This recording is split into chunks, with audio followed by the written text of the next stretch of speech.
In this video, we're talking about the absolutely massive Steam Deck update that just entered the stable beta, which means it's right around the corner. And then we got to talk about how the next ROG Ally just leaked. And there's some really interesting stuff going on with this handheld. I'm sure you saw the screenshots, but we got to talk about this. How's it going, everyone? As always, my name is Jimmy Champagne. This is Deck Ready, my channel all about the Steam Deck. And I'm feeling good today. It's like 70 degrees outside. I cannot wait to edit this video and go sit in my yard and get a tan because I'm pasty white from the winter. I'm also back in my black t-shirts. I did my laundry last night. My laundry machine started leaking, so I had to fix that till 2 in the morning. And there's a massive Steam Deck update out that adds some really cool stuff. This video is sponsored by DoorDash. You ever think about how awesome it is that we live in a world where you can get anything delivered right to your door? DoorDash is your door to more. If you want it, you can get it with DoorDash. I live pretty far away from all the stores I like to go to, so DoorDash comes in handy for me all the time. When I'm playing a game on my Steam Deck and I want pizza, I just fire up DoorDash and it's at my door in a few minutes. Or when I'm recording a video and I need to pick up a game, a controller, a 2230 drive, some headphones, any accessory I need for this channel, it's always available on DoorDash and it'll get delivered while I'm recording the video, which is awesome. It saves me so much time. It gives you time back that you can spend with your friends and family, and that's a huge reason I like using DoorDash. DoorDash is your door to more. Download the DoorDash app now to get almost anything delivered, and using the code DECKREADY50, get 50% off of $10 on your first order of $15 or more.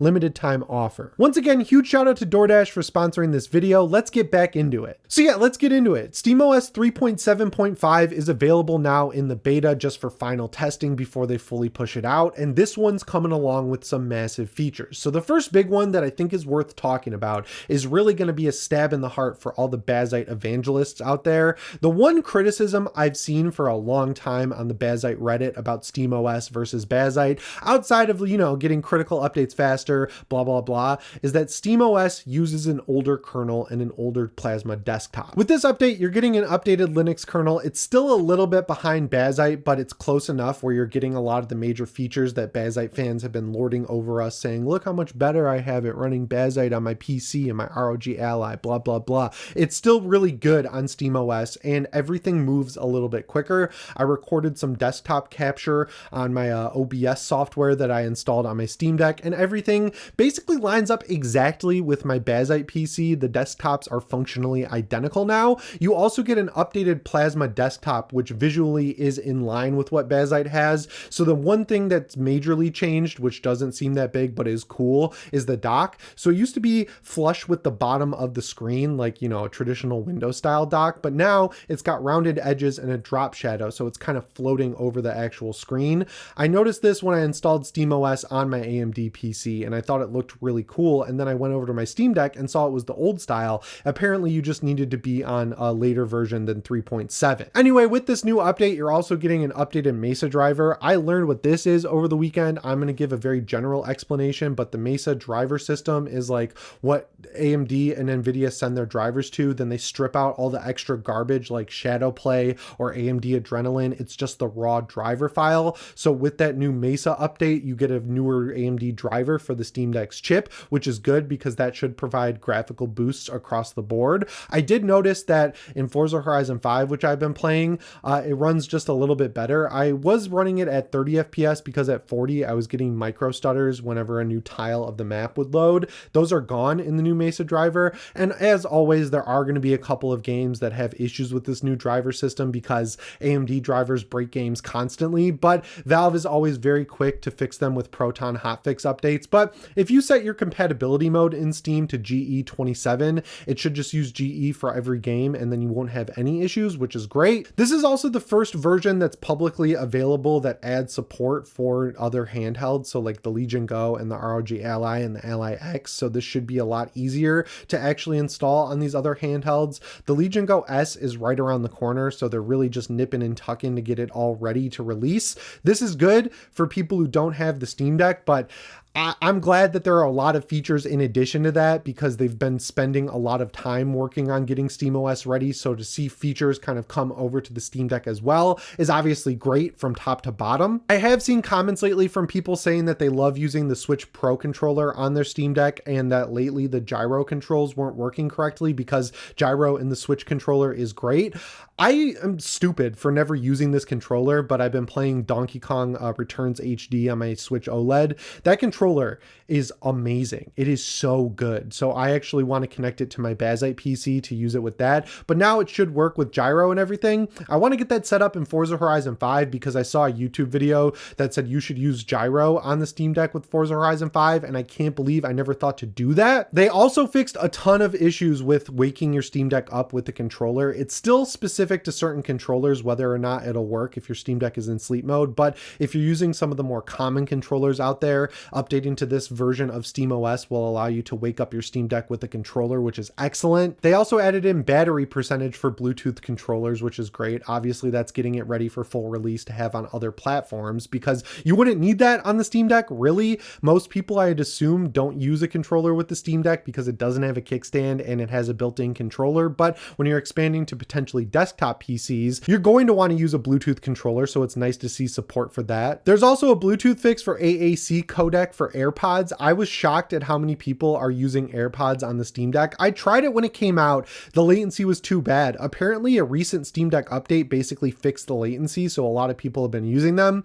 I'm an evangelist for the SteelSeries Game Buds. They're like $100, but the real killer feature, outside of the fact that they sound great and are comfortable and have a small case, unlike the Pulse Explorer from Sony, is that they come with a USB-C adapter that allows the headphones to connect directly to it, so you get latency-free audio. If you just have AirPods lying around and you don't want to spend money though, now you can use them effectively very well on your Steam Deck. That's great. My mortal enemy, the Steam Deck dock, also got an update. If you're a fellow cheapskate like me who had a TCL TV for basically the last 10 years, that's going to be supported better with the Steam Deck dock. Apparently those have been having major issues, which is crazy considering those are extremely common.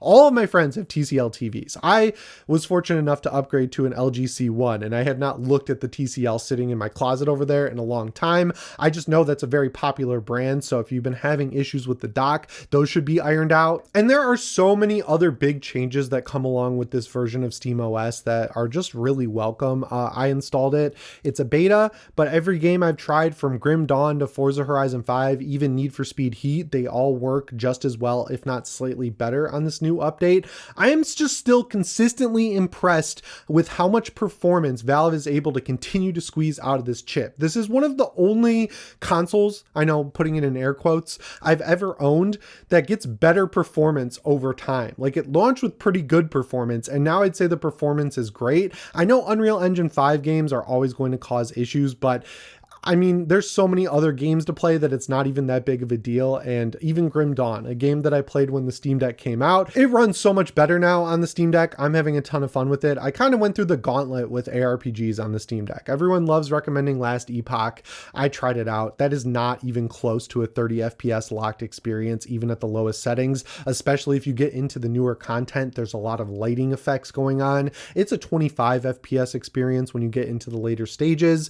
Diablo 4 is always good. I just hate the monetization in that game and the fact that it's always online. It's so much fun to play. It's like fun to play in spite of itself. I saw the Berserk collaboration. If you want to get it all, it's like $150. They're absolutely cracked out on those prices. And then Path of Exile 2 is another example of a game that runs really well in the intro when you're only fighting a few enemies, but as you get later on, even at the lowest settings, it's a sub 30 FPS experience, and then it looks like you're watching it from 10 feet away, so it's not that great. Grim Dawn solves every issue, runs at a pretty much locked 40 FPS, looks great, and is super fun. You can play it offline, and there's endless amounts of content in that game, and it has a really high quality end game. So yeah, it's nice to continue to see games that didn't work all that well for me back when the Steam Deck came out run better than they ever did 3 years later. Now that we're getting SteamOS 3.7 out there, or 3.8, the one that's going to work on other handhelds and other PCs. Let's get going on the Steam Deck 2. I know everyone hates hearing about it, but I want one, and the reason why is that the Z2 Extreme is about to come out, and I expect it to have some really great performance and decent battery life. I was playing Hunt Showdown with my friend Ben as usual last night, and I saw all these leaks go up. The Asus ROG Ally 2 has leaked in both flavors. There's going to be a Windows version, which I'm assuming is the white one, and then there's going to be a black one that has a dedicated Xbox button. And Xbox has been very quietly updating their PC app to show battery life, Wi-Fi service, and everything like that. It's very clear that they're just ripping off what Valve did with the Steam Deck, and they're going to do their best to make it work on Windows. And it looks like this thing's going to be announced soon because Computex is coming up. And from what I've read, that's where Asus announces new hardware, and that's right around the same time as Microsoft's Build Direct. And I've got some inside info that at the Xbox Showcase this year, while they're doing it only digitally, they are doing a creator thing where there's a platform update later in the day. So I'm assuming whatever this ends up being, if it does have the Xbox button like is to be believed, it will be shown off in June around the time of Summer Game Fest. So this thing is coming in fast. The weird thing is it really doesn't look all that different from the current ROG Ally or Ally X. Like if you look at them from top down, I mean, they're functionally identical. They've got the same buttons except for that new Xbox button. The layout's exactly the same. The Fox Carrie said that they're basically using the same panel on both versions of this device. Then you turn it over and that's where the differences come to light. Now at first glance, it looks kind of ugly. I'm just going to be real because of the actual controller grips that they built in. That's my biggest problem with the ROG Ally. It's very uncomfortable to hold. It's like a thicker switch, so it has sharp edges. Everything's very angular. It looks like they went pretty far in the other direction because they basically took the controller grips from an Xbox controller and just plastered them on the back. At first glance, people are criticizing this as being ugly, but as someone who has the Steam Deck and sees a common criticism of the Steam Deck being that it looks uncomfortable because it's so big, you want it to look like that. You want those controller style grips on a handheld PC because they're going to be heavier than something like a Switch 2 that's going to be super light in your hands, and it makes it more comfortable to hold because it's just controller style grips like any old controller that you would use on your console or your PC, so it's going to be more comfortable. The real upgrade I'm looking for in the box with an ROG Ally 2 is of course a case. That's something that needs to be included, especially with the weird shell that it has now. Those things hanging off are going to be a drop hazard for sure. I can definitely see them snapping off if you drop it in the wrong way, so charging for the case is kind of a faux pas. Even the Legion Go comes with a really good case that rivals the quality of the Steam Deck's case. Asus has no excuse to penny pinch that hard. It's just really interesting to see Lenovo teaming up with Valve with the Legion Go S and potentially the Legion Go 2 to have two SKUs. You've got the Windows SKU and you've got the SteamOS SKU, and then you've got Asus who's partnering with Windows fully across the board, but they've got two flavors and one is going to be branded an Xbox in some way. My friend Ray, who runs Xbox Ready, got a video up pretty quickly, and I was looking through the comments and it seems like people, now that they know that Xbox is working on their own dedicated handheld, they don't really care so much about the ROG Ally Xbox version, which is kind of my criticism from the start. It doesn't make sense for them to partner up with Microsoft in this way, knowing that it already runs Windows. They're going to benefit either way from Microsoft rebuilding Windows to have a console interface, so having two flavors like this just doesn't make a lot of sense to me. I feel like maybe the white one will be Windows 11 on a Z2 regular edition, and then the Z2 Extreme edition might be Xbox flavored. A lot of people were saying that this is going to stay at $600.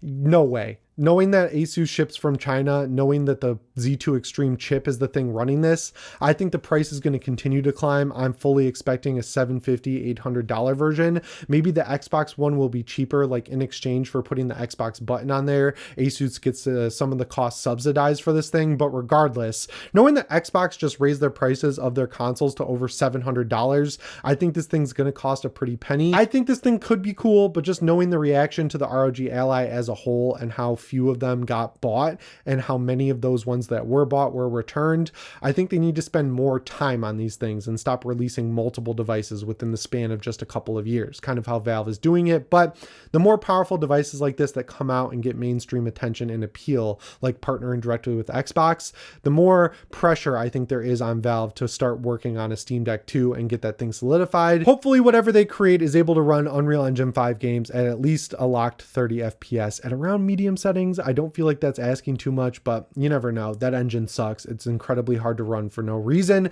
Anyway, guys, that's all I've got for you in this one. Let me know what you think down in the comments. As always, my name is Jimmy Champagne. I'll see you in the next one.